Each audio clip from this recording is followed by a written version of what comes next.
বাবার এখানে যখন থাকি তখন রান্নাবান্না আমিই করি, কেন মার এমনি বয়স হচ্ছে, মায়ের অনেক অসুবিধা আছে। তো এনেছে মূলো শাক, সিজনের প্রথম মূলো শাক। শাকটাকে খুব মিহি করে কেটে নিয়ে একটু নুন দিয়ে আমি কড়াতে সেদ্ধ করতে বসিয়ে দিয়েছি। একটু জল দিইনি, একটু চাপা দিয়ে দিলাম, কেন জল এমনি বেরোবে। একটু গ্যাসটাও কমিয়ে দিয়েছিলাম। শাকটা মোটামুটি সেদ্ধ হয়ে গেছে। একটু শাকটা ফোড়ন দেবো সর্ষে আর শুকনো লঙ্কা। তো সর্ষে দিতেই এত চড়বড় করে ফাটছে, আমি ভয়ে এসেছি। তো সর্ষে আর লঙ্কাটা ভাজা হয়ে গেছে। এবারে আমি একদম সাঁড়াশি করে শাকটাকে তুলে দিলাম, কারণ প্রচণ্ড তেল ছিটকাচ্ছে, ভয় পাচ্ছিলাম। তুলে দিয়েছি। আর একটু মিষ্টি মিষ্টি খাওয়া বলে আমি চিনি দিয়ে দিয়েছি। আর হলুদ আমি দিইনি, আমি শাকে খুব কমই হলুদ দিই। শাকটা ভাজা রেডি হয়ে গেছে মোটামুটি। আর তো এরপরে রান্না করব, পটল ভাজা করব। আর ফ্রিজে কতগুলো ইলিশ মাছের মুড়ো আর লেজা পড়েছিল, তো সেইগুলোকে ভাবছি আজকে একটু উদ্ধার করতে হবে। একটু পটল ভাজা বসিয়ে দিয়েছি, বেশি নয়, 1 পিস করে সকলের জন্য, আমরা 4 জন। আর ওই মাছের মুড়ো লেজাগুলো ব্যবস্থা করব। তো ভাবছি যে মুড়োগুলোকে ভালো করে ভাজবো।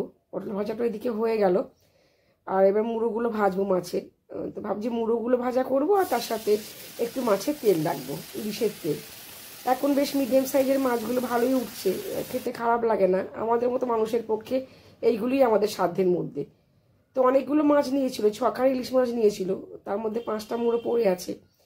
তো এই মাছগুলো ভাজা হয়ে গেলে এই যে তেলটা দেখছেন, এই তেলের মধ্যে একটু শুকনো লঙ্কা ফোড়ন দিয়ে দেবো। তাহলে বেশ গরম গরম ভাতে ইলিশ মাছ ভাজা আর শুকনো লঙ্কা দিয়ে তেলটা ভাজা করলে কিন্তু বেশ সুন্দর খেতে লাগে। মাছগুলো ভাজা হয়ে গেল, চলুন একটু তেলটা তুলে নিই। ও বাবা, আমি তো লঙ্কাটা দিতেই ভুলে গেছি। চলো একটু শুকনো লঙ্কা দিয়ে দিই। 2টো শুকনো লঙ্কা দিয়ে দিয়েছি।